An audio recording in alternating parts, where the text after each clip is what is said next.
नमस्कार, knocking-news.com में आपका स्वागत है। मैं हूं गिरिजेश वशिष्ठ। ब्राजील में वहां के राष्ट्रपति चुनाव में हार गए थे वो वाले राष्ट्रपति जैर बोल्सोनारो हार मानने को तैयार नहीं है। ये खबर आप सब जगह पढ़ रहे होंगे। ये भी पढ़ रहे होंगे कि उन्होंने भी ट्रंप की तरह कर दिया, कैपिटल हिल वाला केस करने की तैयारी में है।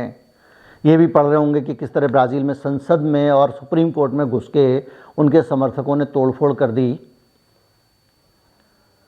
लेकिन इसकी कुछ फाइन डिटेल्स हैं जो आपको बहुत रिसर्च करने पर ही मिल सकती हैं कि ये जो हो रहा है इसके पीछे पैटर्न क्या है, इसके पीछे कौन से कारण हैं, कौन सी फोर्सेस हैं और कौन सी अंदर की कहानी है। कहीं मत जाइए, चैनल को सब्सक्राइब कर लीजिए। मैं अभी हाजिर होता हूँ। बहुत सारी ऐसी बातें आपको पता चलेंगी जो आप शायद भूल गए हों। मैं अभी आया।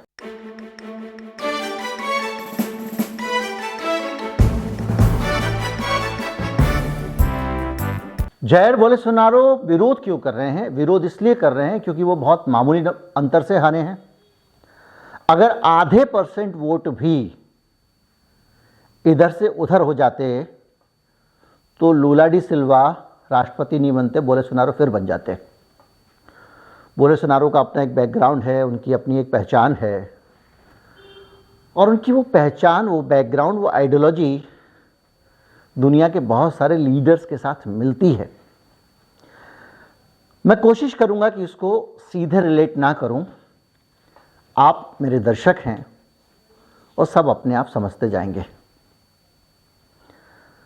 ये जो आंदोलन हो रहा है, ये आंदोलन हो रहा है ईवीएम के खिलाफ।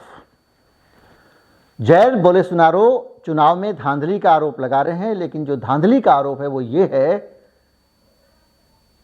कि ब्राजील में चुनाव में ईवीएम के जरिए धांधली की गई है।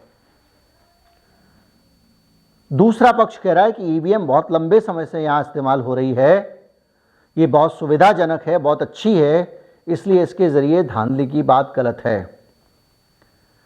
करीब 51% वोट आए हैं उनके पास, लूला डी सिल्वा के पास, और 49% के आसपास आए हैं इनके पास, बोल्सोनारो के पास।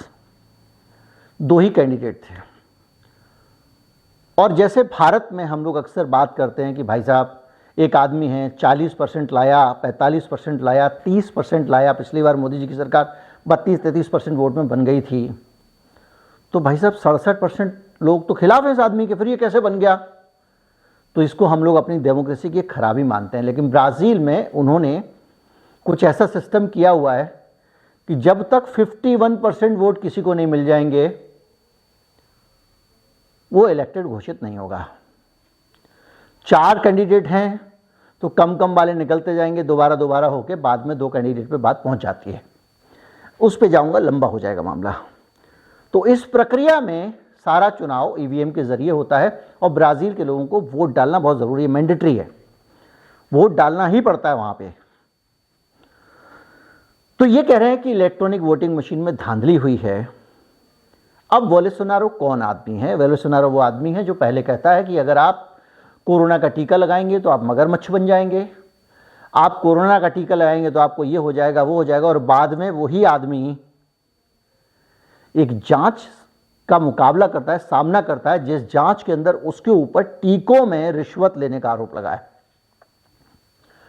पूरी दुनिया को टीकों में रिश्वत का रेट पता लग गया था कि $2.5 का जो डॉलर का टीका है उस पर $1 का कमीशन होता है। इसी आदमी के कारण उनके देश में जांच चली। इसके अलावा भी इनके ऊपर बहुत सारे आरोप हैं, जैसे कि वहाँ के जंगल, अमेज़न के जंगल सबसे ज़्यादा इन्हीं के इलाकों में होते हैं, ब्राज़ील में ही पड़ते हैं। उनको खूब काट के बेचा गया, वहाँ के पर्यावरण का सत्यानाश किया गया। इसको लेकर भी इनके खिलाफ खूब प्रदर्शन हुए। लेकिन एक रोचक तथ्य ये है कि ट्रंप के बहुत अच्छे दोस्त हैं। हाउडी ट्रंप वहाँ पे भी हुआ, और जब बोल्सोनारो चुनाव जीते तो सबसे पहले ट्रंप वहीं गए, पहला विदेशी मेहमान। ट्रंप साहब के लिए बोल्सोनारो कुछ भी करने को तैयार थे, और जितने भी बदलाव आए, बहुत बड़ी डिटेल हो जाएगी, उन सब का समर्थन बोल्सोनारो ने किया। अब बोलेसोनारो जब इस पूरी धांधली का, ईवीएम की धांधली का विरोध कर रहे हैं, तो बोलेसोनारो के खिलाफ सबसे ज़्यादा कौन कौन से लीडर खड़े हुए हैं इसको आप गौर से देखिएगा। प्रधानमंत्री हमारे मोदी जी का ट्वीट है जिसमें वो कह रहे हैं कि लोकतंत्र के मामले में किसी भी तरह की खिलवाड़ नहीं होनी चाहिए और हम ब्राज़ील की अथॉरिटीज़ के प्रति समर्थन व्यक्त करते हैं। उधर बाइडेन साहब अमेरिका में बैठकर कह रहे हैं कि ये गलत है। लूला डी सिल्वा जो है वो इलेक्टेड हैं तो इलेक्टेड हैं, ईवीएम पर कोई सवाल स्वीकार नहीं किया जाएगा, ये उन्होंने नहीं कहा है। और दूसरी तरफ जायर बोलेसोनारो, वो बागी, वो आदमी जिसने पूरे ब्राज़ील में बवाल मचा रखा है, जिसके समर्थक सड़कों पर हैं, आगजनी भी कर रहे हैं, सुप्रीम कोर्ट में तोड़फोड़ कर रहे हैं, संसद में तोड़फोड़ कर रहे हैं, वो सैन फ्रांसिस्को में अघोषित शरण लिए हुए हैं। सैन फ्रांसिस्को अमेरिका में है, अमेरिका पर बाइडेन का राज है, यानी बाइडेन पूरी दुनिया के सामने उनकी हरकतों का विरोध कर रहे हैं और उनको अपने यहाँ पे संभाल कर रखा भी हुआ है। अभी उन्होंने अपने आप को बीमार घोषित करके अस्पताल में भर्ती कर लिया। कैपिटल हिल पे भी यही हुआ था, ट्रंप हार मानने को तैयार नहीं थे और उनके दर्शक पहुंच गए थे सदन पे हमला करने के लिए।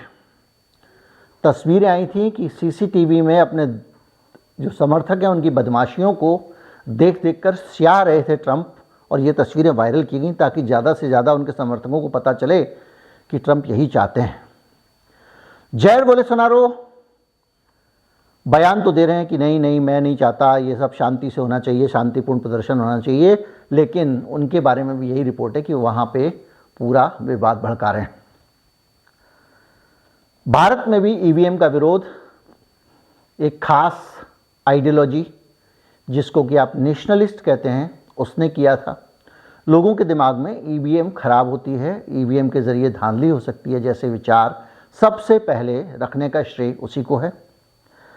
जायर बोलेसोनारो भी एक राष्ट्रवादी दक्षिणपंथी पार्टी के नेता हैं, वो भी ईवीएम के साथ खड़े हैं और अमेरिका में ट्रंप के साथ भी यही है, वो भी राष्ट्रवादी नेता हैं और उनके समय में सबसे ज़्यादा ब्राज़ील और अमेरिका के बीच में व्यापार हुआ। अमेरिका चीन के बाद दूसरा सबसे बड़ा बिजनेस पार्टनर ब्राज़ील का बन गया था इन दोनों के कारण। 2% से ज़्यादा अमेरिका का व्यापार जिन देशों से होता है उन देशों में ब्राज़ील झटपट शामिल हो गया। तो ये जो एक कनेक्ट आप देख रहे हैं, ये कनेक्ट साफ दिखता है।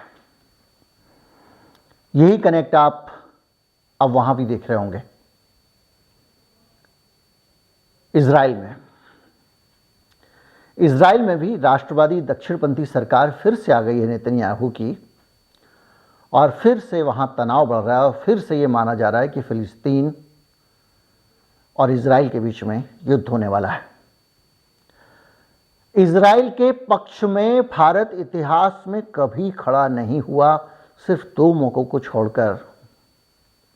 एक बार अडवाणी जी यात्रा करने गए थे, दूसरी बार मोदी जी गए थे, और मोदी जी पहले प्रधानमंत्री हैं जो सिर्फ इज़राइल की यात्रा करके आ गए, जो फिलिस्तीन नहीं गए, जबकि हम वहाँ बैलेंसिंग फैक्टर हुआ करते थे और हम में और फिलिस्तीन में एक समानता है जिसके कारण हमको संयुक्त राष्ट्र में या बाकी सब जगहों पे फिलिस्तीन का समर्थन करना पड़ता है। और वो सबसे बड़ी समानता ये है कि फिलिस्तीन भी भारत की तरह सताया हुआ देश है। फिलिस्तीन को भी 2 टुकड़ों में बांटकर उसके अंदर से इज़राइल को निकाला गया, भारत को भी 2 टुकड़ों में बांटकर उसके अंदर से पाकिस्तान को निकाला गया।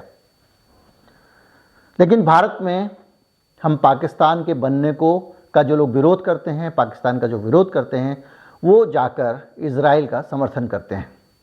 ये संदेश गया मोदी जी की यात्रा से, क्योंकि वो एक ही देश की यात्रा के लिए गए थे।